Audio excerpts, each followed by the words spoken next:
Hi friends, welcome back to my channel all in one Ujwala. ముందుగా మన videos చూసే వాళ్ళందరూ మన ఛానల్ సబ్స్క్రైబ్ చేసుకోండి. అలాగే మన వీడియోస్ నచ్చినట్లయితే ఒక లైక్ ఇచ్చేసేయండి. ఏంటక్క చాలామంది జనం ఉన్నారు ఇంటి ముందు అనుకుంటున్నారా? మేము ఉండే దగ్గర భీమవరంలో అమ్మవారి కరుపులు జరుగుతున్నాయండి. కాటి అంకమ్మ తల్లి అమ్మవారు.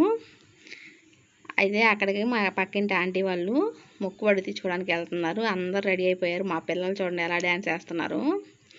ఇక్కడ మనం కోరుకున్న కోరికలు తీర్చుకుంటే ఆ ఇంట్లో ఉన్న మగపిల్లవాడికి అమ్మవారి అలంకరించుకొని అమ్మవారిలాగా రెడీ చేసుకొని తీసుకెళ్ళటం ఇక్కడ సాంప్రదాయం అంటండి. అందుకనే వాళ్ళు కోరుకున్న కోరికలు తీర్చాయని చెప్పి మా తమ్ముడు ఇలా అలంకరించుకున్నాడు. ఇక్కడ అయితే అందరు ఫ్యామిలీ మెంబర్స్ మొత్తం అమ్మవారితో కలిసి ఫోటో తీసుకున్నారు.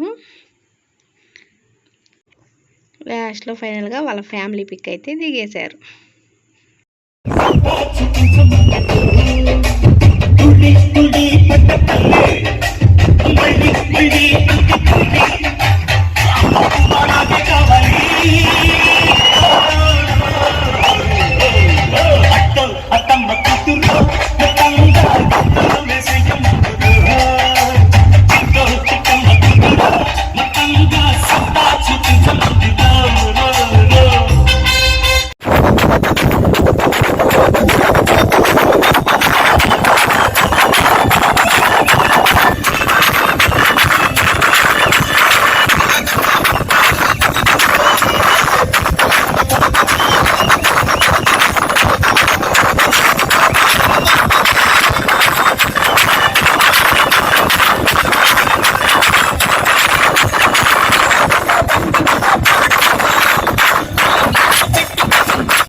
ఇంటి దగ్గర నుంచి బయలుదేరి వెళ్ళామా. వెళ్ళేదారిలో ఒక చిన్న బాబుకు కూడా అమ్మవారిలా అలంకరించారండి. మేము వెళ్తుంటే ఆ బాబు కూడా వచ్చారు మాతో పాటు కలిసి. చూడండి ఎంతమంది జనం ఉన్నారో. అక్కడ ట్రాఫిక్ ఆగిందని కొంచెంసేపు వెయిట్ చేసామండి. అంతమంది జనం ఉన్నారనమాట. ఈ కొలుపులు 2 నెలలకు ఒకసారి జరుగుతాయండి. అవి కూడా శ్రావణ మాసంలోనే చేస్తారు. ఈ కొలుపులు అయిపోయిన తర్వాత ఇంకా అక్కడ మామూలుగా పొంగల్ అయితే పెట్టుకుంటారు, కానీ ఇలా మొక్కుబళ్ళు తీర్చుకోరండి. ఏటలు అయితే అస్సలు కోయరు. ఈ కొలుపుల సమయంలోనే కోస్తారు, లేదా మళ్ళీ నెల పొంగళ్ళప్పుడే కోస్తారు. ఈ 2 ఏళ్ళు కేవలం పొంగల్ మాత్రమే పెట్టుకుంటారు. ఫైనల్గా మేము ఇంటి దగ్గర 8:30కి బయలుదేరితే మేము గుడి దగ్గరికి వెళ్ళేసరికి 12:30 అయింది.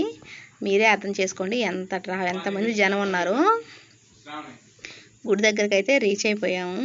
టెంపుల్ అంత బాగా అలంకరించారు.